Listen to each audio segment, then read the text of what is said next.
ጥሩ መሪ ከፊት ሆኖ እንደዚህ አድርጉ እንደዚህ አታድርጉ እያለ ያዛል እንዴ? እኮ ልክ እንደ ሉሊት ማለት እኮ ነው።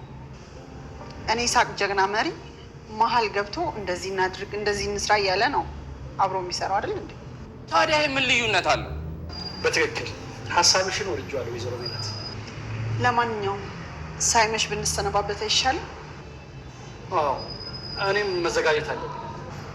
አቶ መዘክር ምንም ይፈጠር ምንም እምነትህን በእግዚአብሔር ላይ አድርግ። ለእሱ በጭራሽ የሚሳነው ነገር የለም። ባለፈው እንደዛ ካልሽኝ በኋላ እምነቴን በእሱ ላይ አድርጋለሁ። ማለቴ በፈጣሪ። ደግሞ ድነህ እንደምትመጣ በጣም እርግጠኛ ነኝ።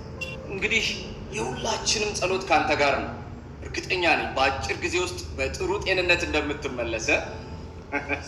ለአመራሩ እንደሆነ ችግር የለውም። ሉሊት አለች። ሁሉም ነገር በሚገባ ከውና ነው የምትጠብቅ።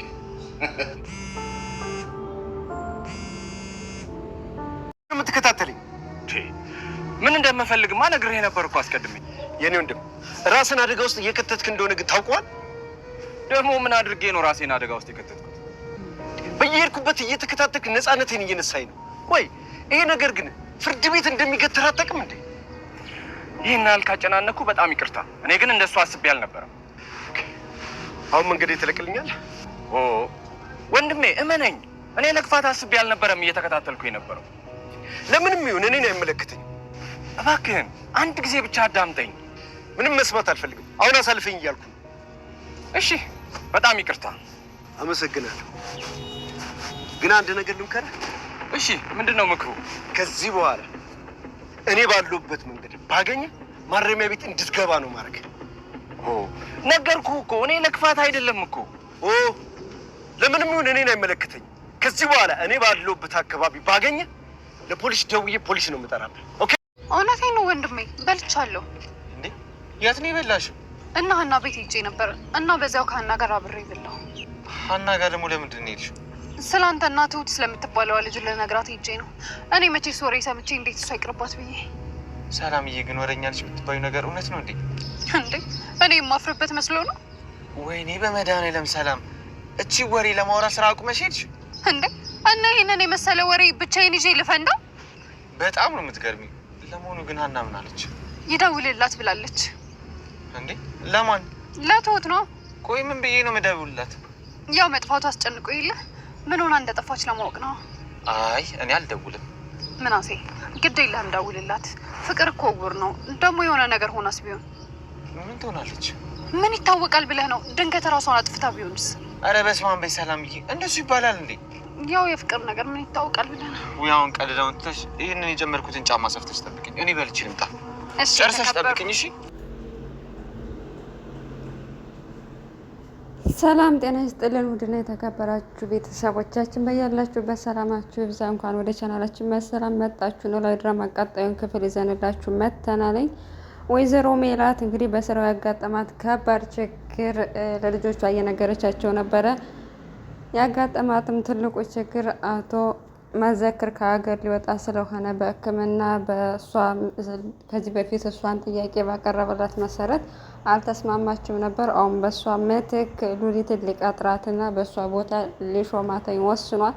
በዚህ ምክንያት ወይዘሮ ሜላት በጣም ችግር ውስጥ ገብታለች ማለት ነው። ምክንያቱም ሉሊት ወይዘሮ ሜላትን አትወዳትም። ምክንያቱም እሷ የተሻለች ጎበዝና ጠንካራ ሰራተኛ ስለሆነች ትበልጠኛለች ብላ ስለምታስብ ጠምዳ ይዛታለች ማለት ነው። እናም አቶ መዘክር ደግሞ የሰራው ስህተት ትክክል እንዳልሆነ በስከ መጨረሻም ተገንዝቦ ነበር። ምክንያቱም ወይዘሮ ሜላትን ድጋሚ መጠየቅ ነበረብኝ፣ አንድ ጊዜ ብቻ ጠይቂያት ዝም ማለት አልነበረብኝም ብሎ አሁን ላይ ተጸጽቷል ማለት ነው። ነገር ግን ኦልሬዲ ሉሊት ስለተሾመች እሱ አሁን ላይ ምንም የሚቀይረው ነገር የለም። ሉሊት ደግሞ ካሁኑ ያሉትን ሰራተኞች እሷ ማለት በስራቸው ጎበዝ ይሁኑም አይሆኑም አያገባትም፣ ብቻ ለእሷ ያልተመቸቻቸውን ሰራተኞች ካሁኑ ነቅዬ እወጣለሁ እያለች ትገኛለች ማለት ነው።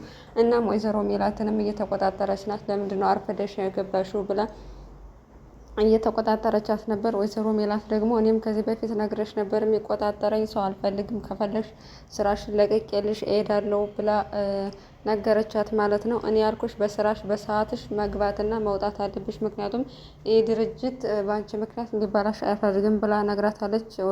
እናም ይህን ችግሯን ማለት ስለ እሷ ነገር በጣም ስላሳሰበች ቤት ውስጥ የተጨናነቀች ነበር። እናም ልጆቿ ጭንቀታቸውን አይተው የእሷን ጭንቀት አይተው ምን ሆነሽ ነው ብለው ሲጠይቋተኝ እናም በስራ የተወሰነ አለመግባባት ተፈጥሮ ነው አንዲ ዝም ብላ ምጣላይ ነበረች እና እሷ ስለተሾመች ምናልባት ስለማትወደኝ ከስራ ልታባረረኝ ትችላለች ብላ በዛ ምክንያት እንደተጨነቀች ነገረቻቸው ማለት ነው።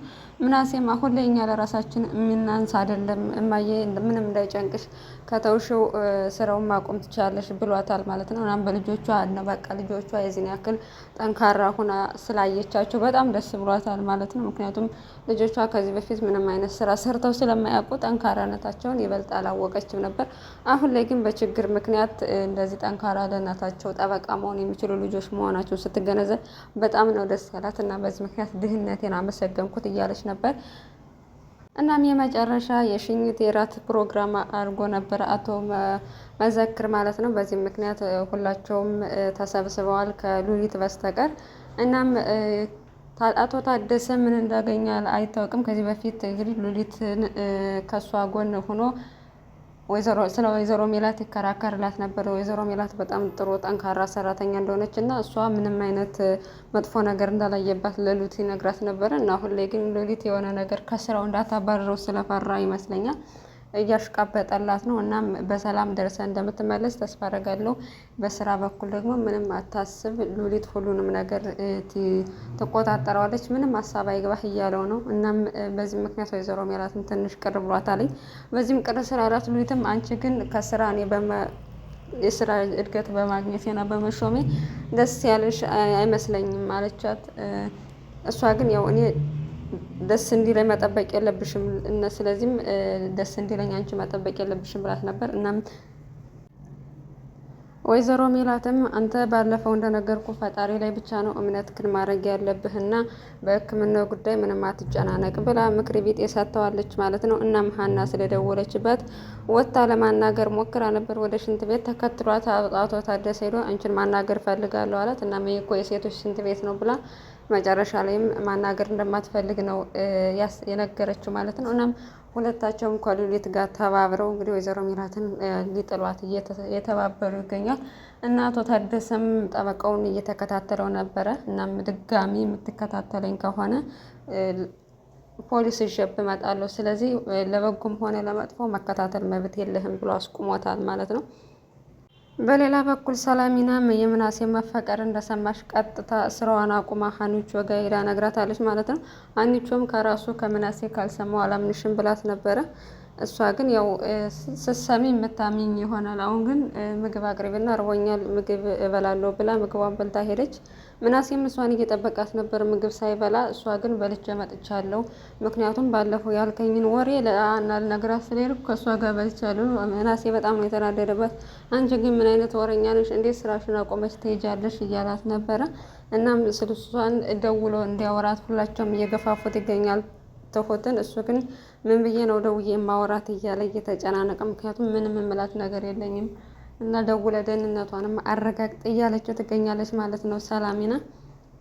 በሌላ በኩል ሀኒቾና ኤልያስ ድጋሚ ተገናኝተው ነበር። እንግዲህ ኤልያስ ጠፍቶ ነበር ባለፈው። ሀኒቾ ለእኔ ያለህን ስሜት ንገረኝ ስትለው እኔ ለአንቺ ያለኝ ስሜት መናገር ምንም አይጠቅምሽም ብሏት ነበረ እና መጠቀሙና አለመጠቀሙን እኔን አውቀዋለሁ ብቻ ንገረኝ ብለው ከዛም በዛው ተናዶባት ጠፍቶ ነበር። አሁን ላይ ግን ያንን ስሜት በሌላ ነገር ነው የተረጎመው። ምክንያቱም ሀኒቾ ወደ እኔ ልትመጣ ስላሰበች ነው ይህን ጥያቄ የጠየቀ ብሎ ሲያምሰላስል ሰንብቶ እውነቱን ለሀና ሲነግራት እንዴት እንደዚህ ብለህ ታስበኛለህ? እኔ ጆሮን ስለማፈቅረውና ስለማወደው ነው እንጂ መሄጃ ስላጣው ከእዝራ ጋር ስለተጣለው አይደለም። እንዴት እንደዚህ ታስበኛለህ ብላ ተናዳበታለች ማለት ነው። እና ጆሮን በጣም ተጸጽቶ ይቅርታ እየጠየቀው ይገኛል ኤልያስን። ምክንያቱም አንተ በጣም ብዙ ነገር አድርገህልኛል፣ ባለውለታ ባለውለታዬ ነህ። ለሀናም ብዙ ዋጋ እንደከፈል ካውቃለሁና ሀናን ልቀማህ አይገባም ነበር። አንተን ሳይም ሁሌም አፍራለሁ እያለው እየተሸማቀቅ እሱ ደግሞ ሀና አንተን ስለምትወድህና ስለመረጠች ነው እንጂ ከእዝራ ጋር ስለተለያየች አይደለም ወደ አንተ የመጣው።